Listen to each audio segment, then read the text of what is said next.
Assalamualaikum warahmatullahi wabarakatuh. Perkenalkan, nama saya Amelia Agatha dengan NIM 12022131333 dari kelas ESI 4505. Pada kesempatan hari ini, saya akan menjelaskan mengenai GraphQL, konsep istilah dasar, perbandingan dengan REST API, dan juga implementasi dari GraphQL ini, yang mana merupakan requirement untuk tugas 3 ini. Baik, yang pertama ini, apa sih GraphQL itu? Jadi GraphQL adalah bahasa query untuk API yang diperkenalkan oleh Facebook pada tahun 2015, yang mana GraphQL ini memberikan cara yang lebih efisien untuk mendapat dan juga menyimpan data dengan memungkinkan klien untuk menentukan nih struktur data yang mereka butuhkan. Selanjutnya merupakan istilah-istilah dari GraphQL. Yang pertama ada skema, yang mana merupakan struktur data yang dapat di-query-kan dan dimutasikan dalam GraphQL, yaitu seperti hubungan antara klien dan server, yang mana menentukan data apa saja yang tersedia dan bagaimana data itu bisa diambil atau diubah. Nah, skema ini terdiri dari beberapa, yaitu ada objek, query, dan mutation, yang mana nantinya akan dijelaskan juga. Lalu selanjutnya ada objek. Nah, objek ini mendefinisikan jenis entitas yang dapat di-query-kan di API GraphQL.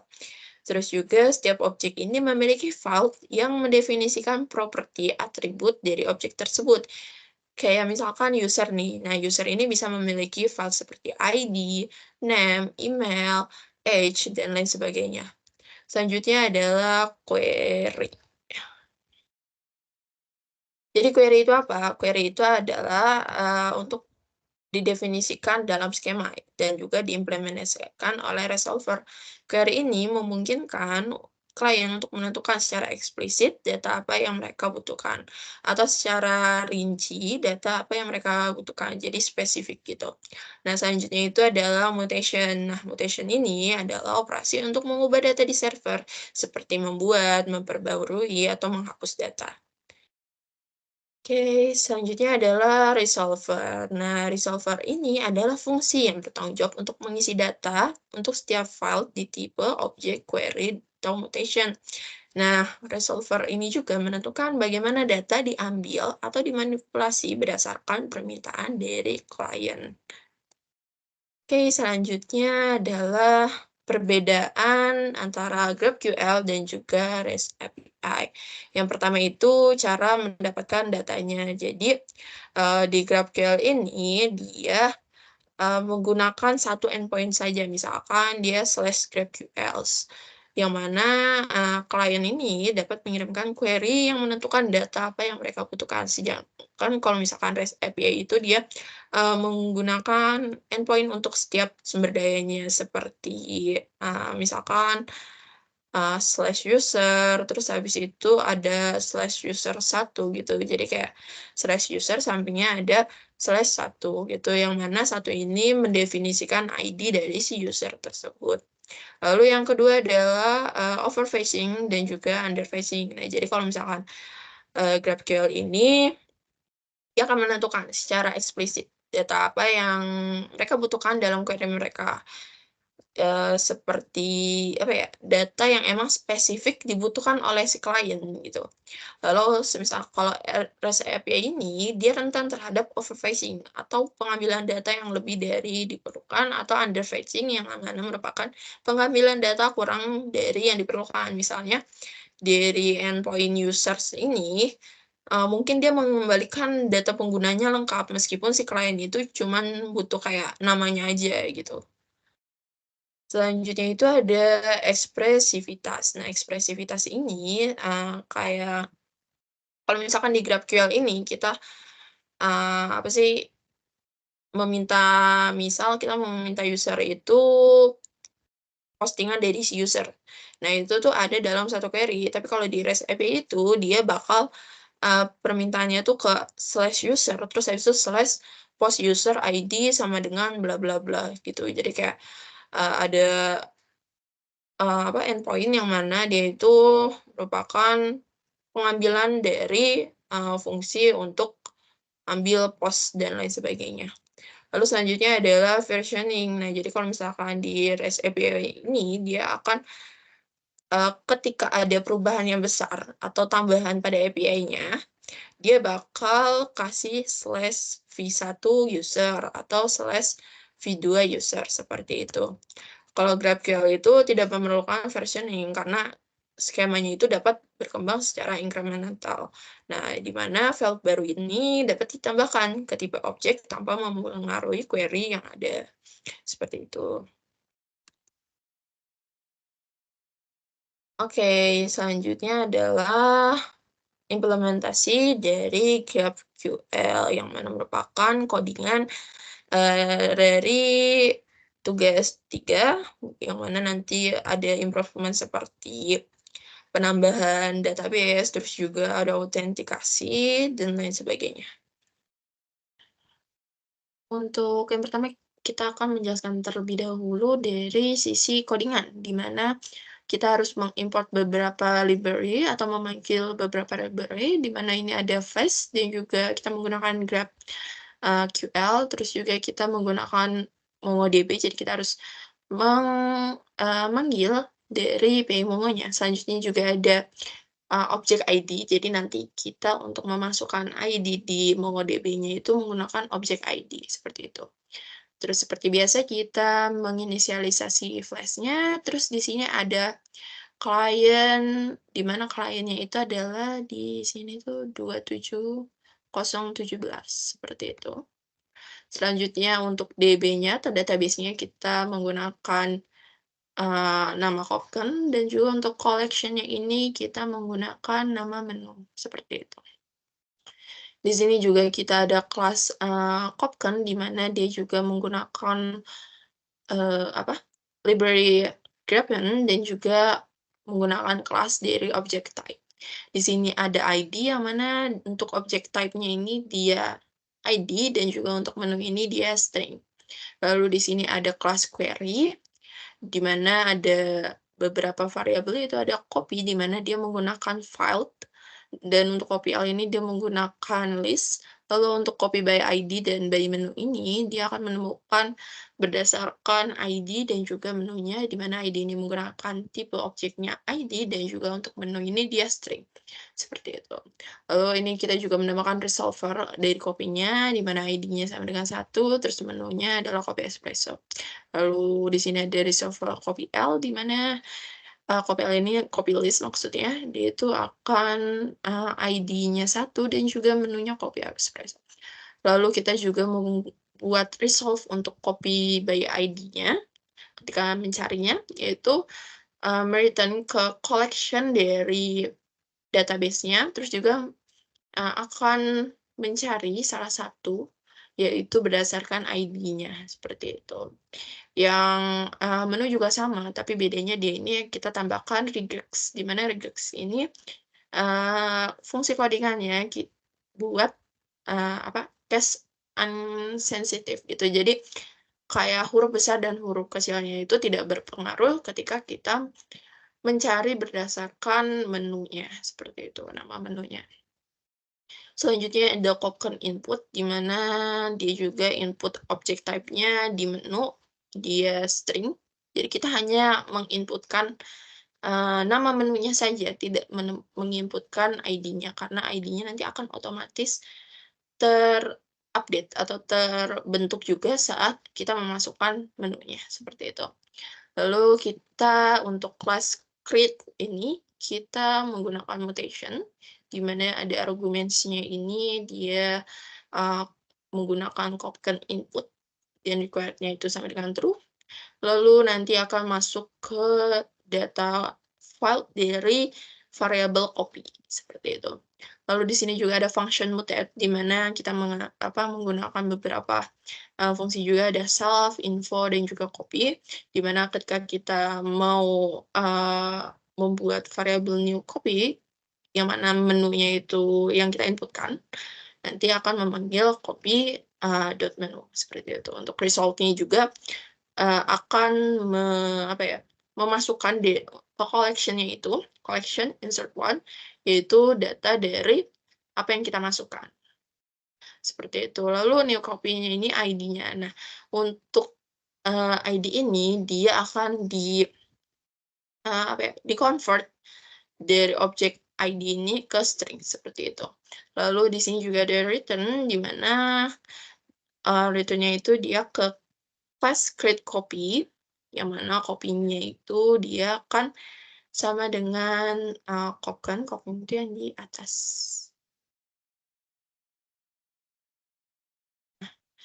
Untuk, database-nya, lalu, ada kelas copy maksudnya, terus juga ada ID new copy, terus juga underscore ID. Nah, untuk menu ini dia akan, memanggil kembali new copy dan akan memanggil menu, seperti itu.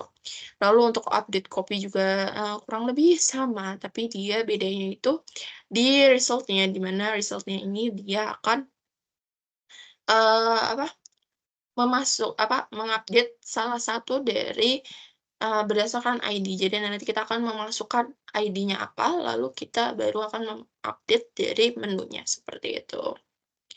Nah, ini juga kita menambahkan di mutation-nya ketika apa sih, eee, re apa ya, fault-nya lebih dari 0, yang berarti ada yang diupdate, semisal kurang dari berarti tidak ada sama sekali yang diupdate, itu dia bakal mengeluarkan exception, di mana menu dengan ID tidak ditemukan, seperti itu. Untuk delete juga sama, bedanya adalah di result yang sama, yaitu adalah delete one berdasarkan ID juga, nanti kita akan memasukkan ID-nya. Lalu kita juga akan memasukkan exception, di mana dia, akan menampilkan menu dengan ID sekian-sekian tidak ditemukan atau gagal dihapus, seperti itu. Lalu untuk class mutation-nya, kita juga mendefinisikan dari create copy, terus juga update copy, delete copy, yang mana merupakan, kelas-kelas dari sebelumnya, seperti itu. Lalu kita membuat skemanya juga, skema, terus query-nya sama dengan query, dan mutation-nya sama dengan mutation, seperti itu. Jadi, kita akan memanggil kelas dari mutation, dan juga kita akan memanggil kelas dari query, seperti itu. Selanjutnya ini adalah untuk, autentikasinya, jadi akan menambahkan username dan juga password. Di sini untuk username-nya adalah Mil dan password-nya adalah HeyTayo, seperti itu. Nah, untuk, ini before request-nya, di mana akan mengecek terlebih dahulu autentikasinya. Semisal dari username atau password-nya atau salah satu dari itu salah, dia akan, me-return message Johnify, yaitu, "Maaf ya, kamu bukan circle kita, besok lebih gaul lagi ya." Seperti itu, dan, kodenya itu 401. Nah, untuk URL-nya kita menggunakan /mantan, dan juga kita menggunakan view function dari library GraphQL view, as view, di mana dia akan tertulis mantan, terus habis itu kita juga, memanggil skema dan juga GraphQL-nya true, seperti itu. Lalu kita juga mendefinisikan diri, agar API ini dijalankan, seperti itu. Oke, mungkin kita coba. Sebelumnya kita harus memanggil terlebih dahulu, apa, datanya, file yang kita buat. Nah, ini tuh sebentar. Oke. Nah, oke, kita panggil Python index.py.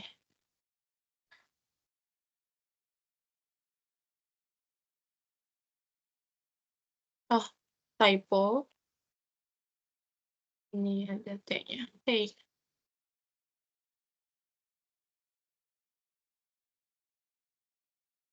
Nah, ini dia berjalan di server 127.001.500, seperti itu. Nah, ini udah aktif. Selanjutnya kita akan mengecek melewati Postman dan juga MongoDB. Nah, jadi ini adalah data-data sebelumnya. Nah, ada 3 data, ada Blewa merah, mewah, terus juga fresh copy. Kita delete dulu aja kali ya, semuanya kita delete. 3 dokumennya, oke. Nah, kita refresh lagi. Nah, ini kosong kan? Oke, selanjutnya kita coba buat insert data. Oke, di body-nya, terus ini body-nya, silang dulu. Oke, nah kita tambahin, misal tambahkan dari, apa namanya ya, mmm, apa ya, kopi gula aren. Seperti ini. Nah, nanti dia akan meng-create ID dan juga memasukkan menunya. Oke, kita jalankan. Nah, ini dia berhasil masuk, coba kita cek. Nah, ini udah ada ID-nya dan juga menunya. Oke, selanjutnya, kita juga bisa mengeceknya secara otomatis menggunakan fitur dari ini, dari si AI Postman-nya. Seperti ini nih, Postbot namanya. Oke, selanjutnya kita juga ada di update. Nah, ini semua tuh sudah di ini ya, sudah dites menggunakan Postbot, seperti itu, untuk mengecek secara otomatis testing dari si, codingan yang telah kita buat, apakah berhasil atau tidak. Nah, ini kita coba ganti berdasarkan ID-nya, coba sebentar. ID-nya ini, kita pas, dan ini, terus kita ganti jadi, misal yang copy lah, nggak apa-apa. Nah, ini berganti kan. Kita coba lihat di sini kopi gula aren, belakangnya 74 ya. Nah, ini masih sama 74. Dia berganti jadi yang kopi seperti itu. Terus untuk delete, oh ya, semisal mau delete nih, tapi di delete-nya ini authorization-nya itu tidak kita cantumkan. Namanya misal username-nya salah, Amelia. Coba kita send, nanti dia tidak bisa. Nah, dia langsung message, "Maaf ya kamu bukan circle kita, besok lebih gaul lagi, yes." Nah, padahal di body-nya ini dia ID-nya masih salah, jadi bakal ke authorize dulu, baru ke dari query-nya gitu. Coba kita misalkan kembalikan, sebentar, mail, terus habis itu body-nya kita ganti dengan seperti ini. Oops, maaf. Nah, ini true kan, kita coba delete. Nah, ini udah nggak ada lagi, seperti itu. Oke, selanjutnya kita ke mutation-nya. Oke, kita coba insert dulu kali ya. Klik copy.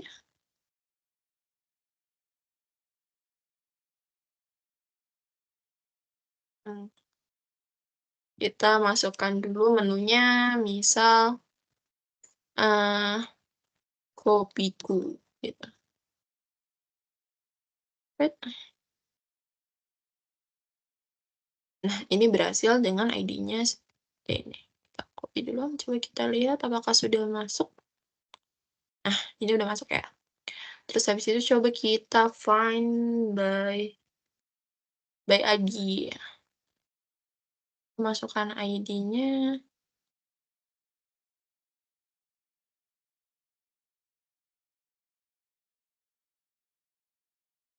Nah, ID-nya ini kopiku, gitu. Lalu selanjutnya kita coba by menu. Oops dulu.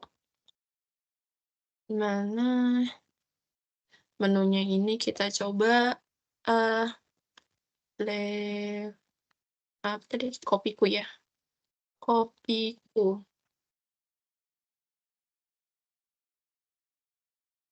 Nah, ini ketemu ya, coba kalau misalkan copy aja, dia bakal ngirim error, tuh. Copy by menunya sama dengan null gitu, nggak ada datanya, seperti itu. Kurang lebih untuk update delete-nya juga sama seperti yang ini, karena dia satu data ya, dan yang lain sebagainya juga sama. Dia juga memakai authorization, nah, email, terus juga Hetayo. Ini karena tadi tuh di Kopken yang sebelah sini, data ini tuh kita pakainya langsung password-nya itu sebagai ini, variabel, noh. Tapi dia ini hanya scope-nya di collection, jadi bukan global. Jadi di sini kita tidak memakai variabel, jadi makanya ada peringatan tapi masih tetap bisa, gitu. Ya kurang lebih seperti itu. Sekian presentasi saya, semoga dapat dipahami dengan baik. Terima kasih telah menonton. Wassalamualaikum warahmatullahi wabarakatuh. Dadah. Nih.